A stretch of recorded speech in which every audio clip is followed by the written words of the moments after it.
Salam sejahtera bagi kita semua. Shalom.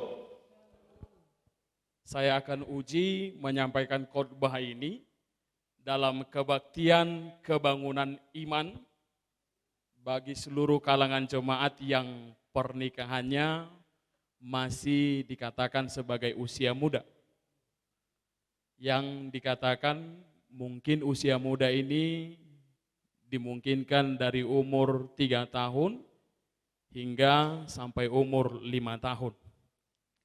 Oleh karena itu, yang bertemakan kebaktian ini, anak sebagai korban perceraian. Dan nats yang saya ambil untuk menghantarkan pemahaman akan tema itu sendiri, yaitu dari kitab Maleaki pasal 2 ayat 16. Saya bacakan bagi kita semua.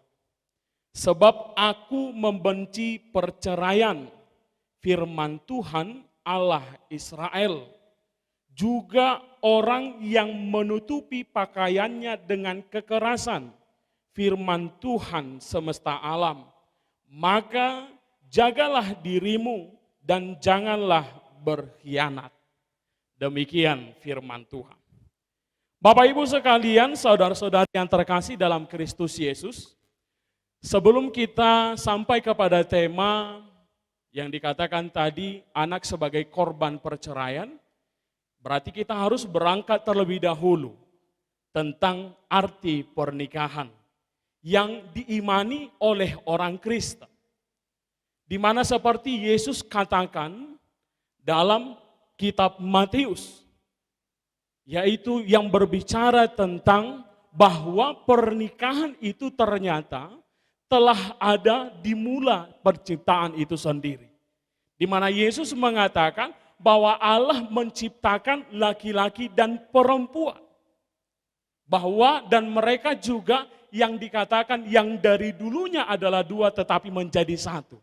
Hingga keluarlah formula berkat pernikahan.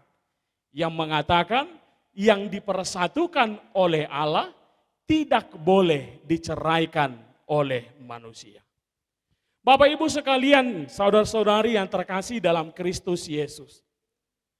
Di dalam pernikahan, banyak orang bijak mengatakan, kenapa seperti di awal tadi saya katakan, ini kebaktian bagi seluruh keluarga yang umur pernikahannya masih dikatakan muda.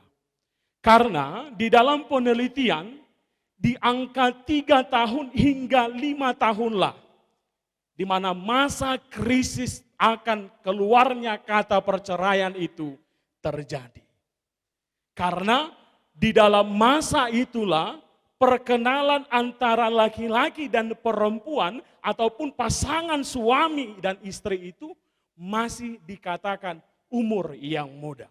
Hingga ketika ada problema pertikaian, bahkan seperti yang dikatakan faktor-faktor yang terjadi, contoh perselingkuhan yang dimana dialaskan katanya dia tidak puas dalam kehidupan seksualitas. Dalam kehidupan perekonomian di mana ada pasangan suami ataupun istri yang mengatakan penghasilan suami saya sedikit, penghasilan istri saya sedikit, istri saya tidak bekerja, dia hanya maunya berhura-hura. Dan juga ada yang dikatakan faktor lainnya akan perceraian itu terjadi akibat daripada faktor sosial juga. Maka dari itulah firman Tuhan ini ingin menghantarkan kepada Bapak Ibu sekalian untuk semakin memahami arti pernikahan itu. Karena di dalam konfesi kita dikatakan pernikahan adalah hal yang kudus. Karena itu merupakan pemberian Allah. Bapak Ibu sekalian yang terkasih dalam Kristus Yesus, saya ingin mengajak kita untuk melihat slide gambar yang akan menghantarkan kita. Bagaimana akibat daripada perceraian itu sendiri. Kita akan melihat dari gambar yang pertama, sudut kanan atas. Di mana gambar itu menghantarkan kita untuk memahami tentang arti daripada sebuah keluarga. menunjukkan kita apa itu keluarga.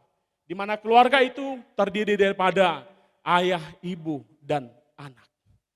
Dan anak itu pada gambar itu diletakkan di tengah-tengah, di antara kedua orang tua itu sendiri. Seperti pemahaman kita dalam arti Minggu Quasi-Monogeniti yang mengatakan, seperti seorang bayi yang baru lahir, yang sangat membutuhkan air susu murni.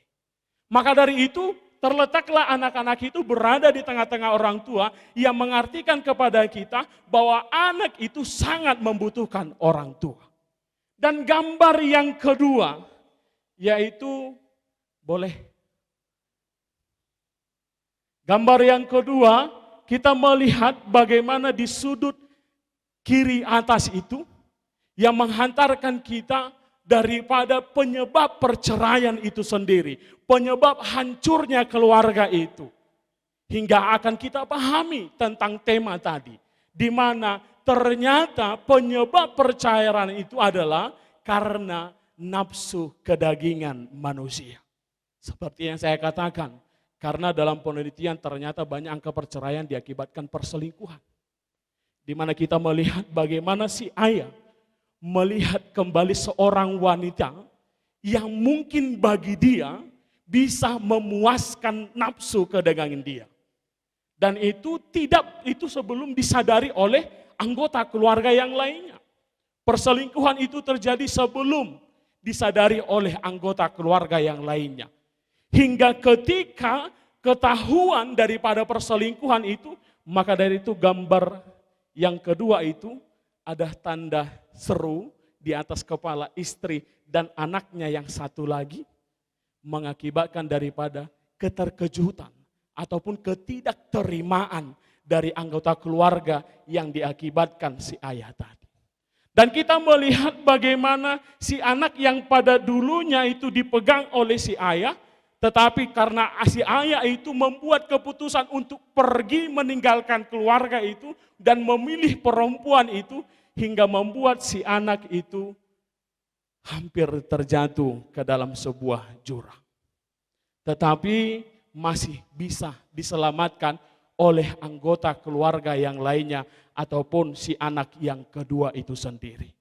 Tetapi pastinya kalau kita melihat seorang ibu, pada umumnya seorang wanita juga tidak akan pernah menerima daripada perlakuan itu. Hingga di gambar yang keempat di bawah kiri bawah itu mengajak kita membuat sebuah lagi apa yang terjadi di mana si perempuan atau si ibu itu merasa disakiti, merasa tidak terima, merasa bahwa dirinya telah dibuang dan disia-siakan.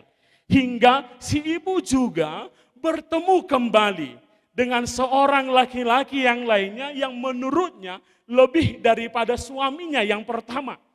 Hingga si ibu juga berniat untuk menikah kembali dengan laki-laki lain itu. Dan mungkin bisa kita bayangkan, ketika si ibu mengambil keputusan menikah kembali, maka dua anak tadi akan jatuh ke dalam jurang.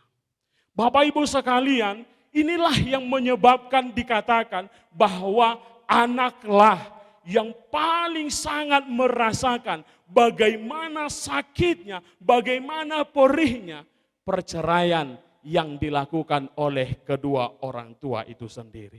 Maka dari itu Bapak Ibu sekalian yang terkasih dalam Kristus Yesus, resiko perceraian bagi seorang anak di dalam pemahaman para psikolog mengatakan, maka si anak itu akan terganggu mentalnya, terganggu psikologinya. Hingga pada umumnya anak-anak yang lahir dari keluarga yang dikatakan broken home, maka pada umumnya kemungkinan besar dia juga akan melakukan hal yang sama. Itu yang pertama. Yang kedua, si anak itu tidak lagi akan memiliki masa depan yang cerah. Yang ketiga, anak itu juga akan berlaku sangat-sangatlah di luar pemahaman ataupun daripada iman-iman Kristiani itu sendiri. Bahkan banyak film ataupun video-video singkat yang coba bisa kita lihat yang menggambarkan tentang apa yang terjadi bagi anak-anak daripada korban perceraian itu sendiri. Bapak Ibu sekalian yang terkasih dalam Kristus Yesus, maka dari itu firman Tuhan kita pada saat ini ingin mengajak kita agar kita menjaga dengan baik yang dikatakan kudus tadi ataupun ikatan pernikahan tadi. Jangan sampai melakukan seperti yang dikatakan yang merusak hal kekudusan itu, yaitu perceraian itu sendiri. Bapak Ibu sekalian yang terkasih dalam Kristus Yesus, ingat ketika Allah telah memberi bagi kita, maka pemberian itu harus kita jaga dengan baik. Bahkan gereja juga hadir di tengah-tengah dunia ini untuk menjadi wadah bagi seluruh keluarga dalam mempertahankan ikatan kekudusan itu sendiri. Amin.